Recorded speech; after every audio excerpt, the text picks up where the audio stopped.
Hey, welcome back to Tim Travels.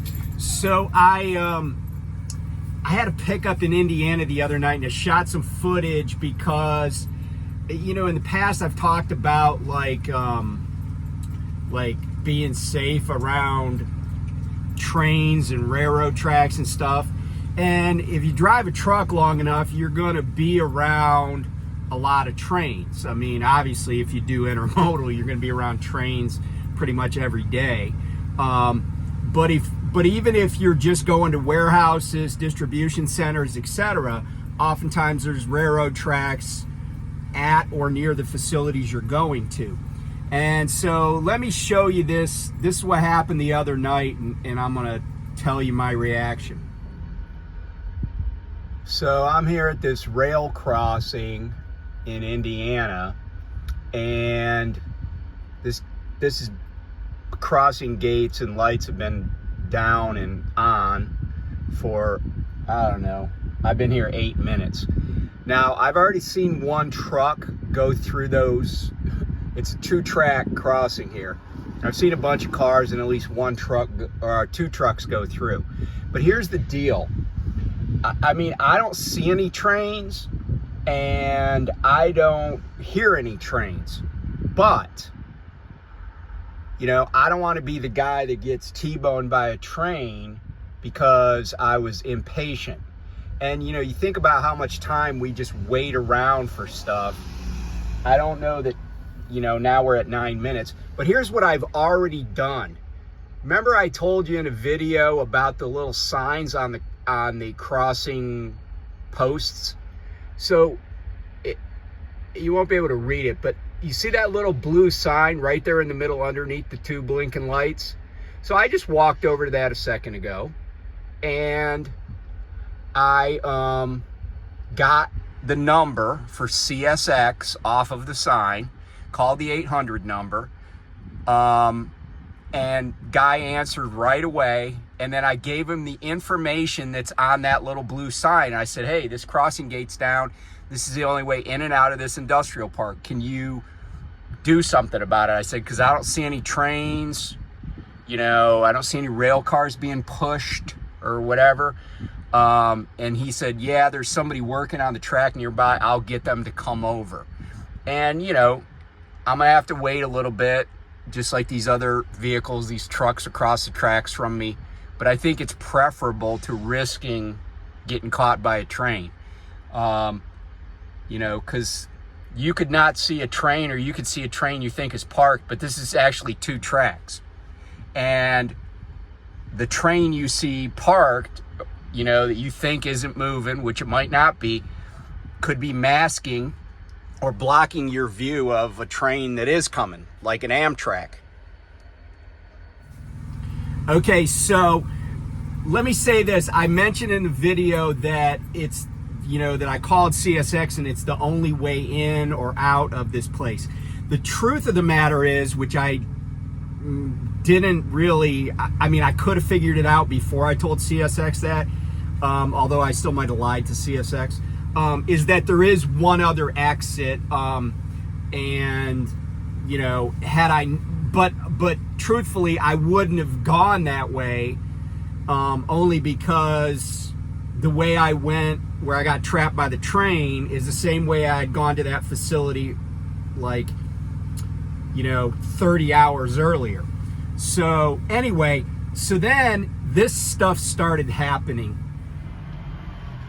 Here's our next contestant. Maybe he's a super trucker. Oh, here comes another super contestant. This guy's with NFI. The irony is he's probably getting paid by the hour.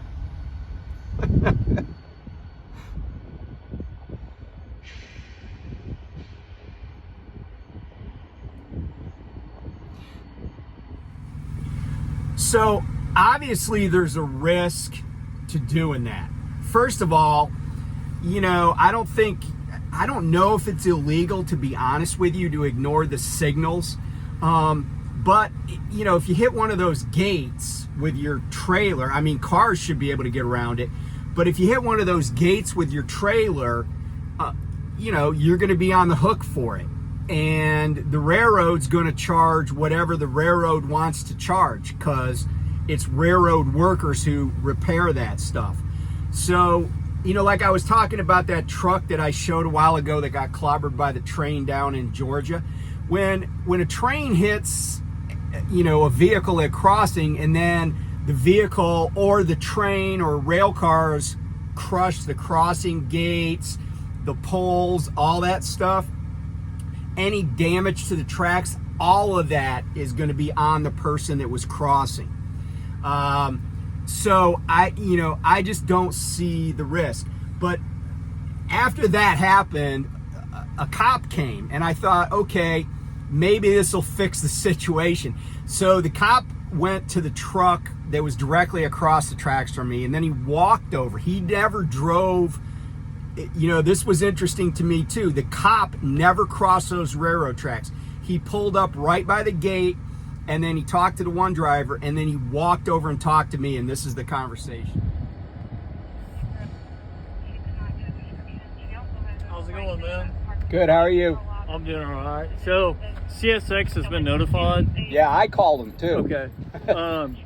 There's absolutely nothing I can do. Yeah, I And know. It's against as a huge liability if I stand out here and direct traffic for you guys. No, I'm down.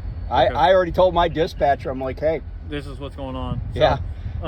I don't want you to think that I'm leaving you guys high and dry when I get out of here, but there's absolutely nothing I can do. No, I got you. And he said, when I called and gave him the crossing number, he said that there were people nearby Yeah. that would come over and just manually put it up or whatever.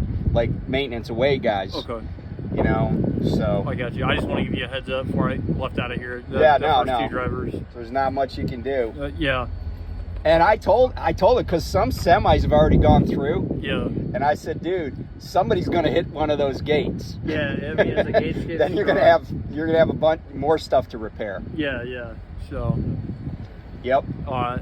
Well, I just want to give you a heads up. All right, Everybody's man. been notified. I did my due diligence. Yeah, your hands are tied, so I got you. So, all right. Have Best a of good luck one. to you.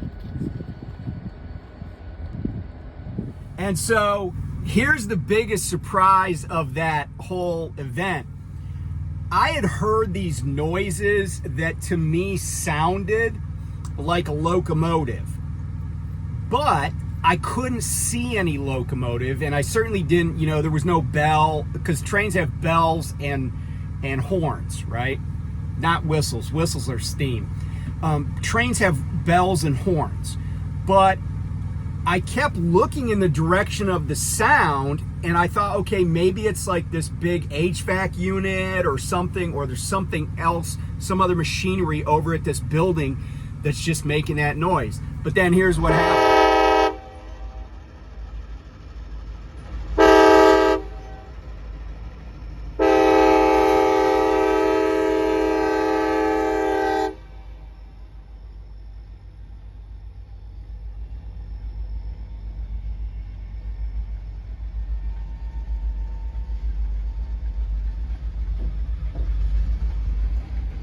So finally, after,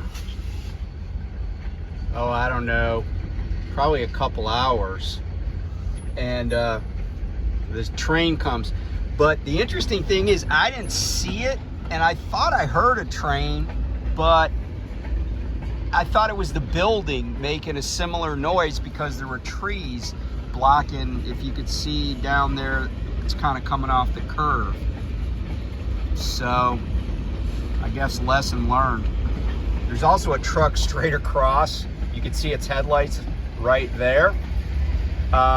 Just as the train was starting to move, this guy decided he was going to go around the gates, and people told him he was mistaken.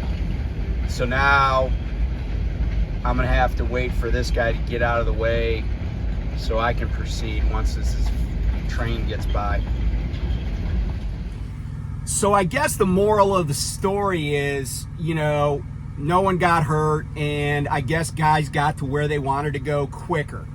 But, in an industry where, and it's kind of funny because there was a driver behind me that was bobtail. He was from Nussbaum, and at least that's what his ball cap said. He was behind me, and he's like, you know, he had watched these other trucks go through, and he's like, I'm not going to do that. I'm not going to take the risk. And, you know, that's the thing, right? Like, I can't imagine that somebody gets T-boned by a train, they keep their job.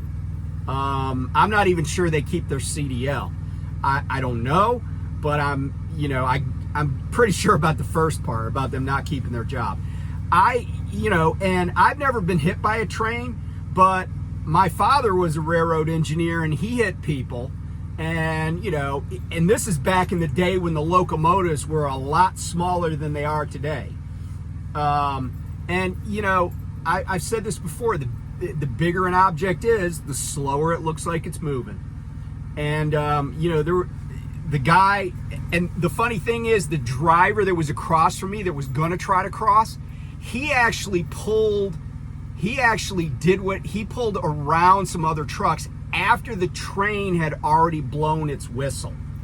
And that's the other thing that I do is when I'm near railroad tracks, and I'm moving slowly and or I know that there are trains around, I roll my windows down. Because, you know, it's not a constant horn blast and you don't want to miss that first blast. But when the train started up, after it hooked those cars it was pulling, it blew its whistle and then, you know, started out. But I want to share a quick story about something that happened to me, I don't know, like a week and a half ago. I was in Salem, Virginia, and I was delivering to some grocery. I can't remember which place it is. But anyway, the staging lot is on one side of these Norfolk Southern tracks.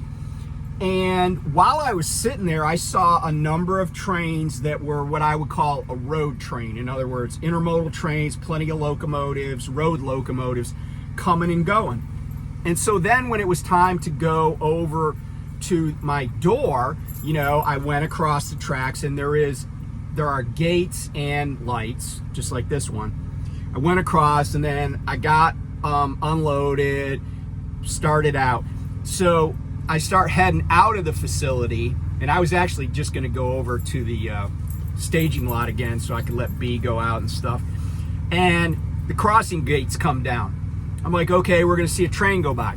So the gates come down, lights come on. There's a truck on one side, and then I'm on the other. And I was empty, and I was the first truck in line. So this train, because Norfolk Southern has good-sized yards there in Roanoke, just to the north of where we were. So this train comes by, and it's an intermodal, but it's big, and he's probably, when he got to the crossing, he was probably doing like, I'll say 35 miles an hour, and then he goes by. Well, then the gates come up, but because of the angle of the tracks, I couldn't see down the tracks, but I had my windows down. So then the truck across from me and we both start across the tracks. As soon as I got like the cab on the tracks, and I think there were 3 tracks at this place because it's kind of busy, I see a headlight to my right, and then I hear a train whistle or horn. I hear a train horn. And immediately the lights come on and I'm not even across the crossing. So I gun it as much as you can with a semi, and I just get across, but even the car behind me didn't make it. And you know, I don't think I was not being cautious, but it just goes to show you how quickly things can happen. And you know, by the time I got up that little street a little bit to the, you know, setup area, the staging area, that train was already barreling through that crossing. And that's the other thing you got to watch for with multiple tracks is, you know, trains just coming one after another, or one's going by and right after it goes by, you know, another one's, you know, because they trigger I think they trigger at a quarter mile. My son might know better because he worked for UP for a while. But anyway, just wanted to share that. Hopefully it's useful, but yeah, thanks for watching. Bye.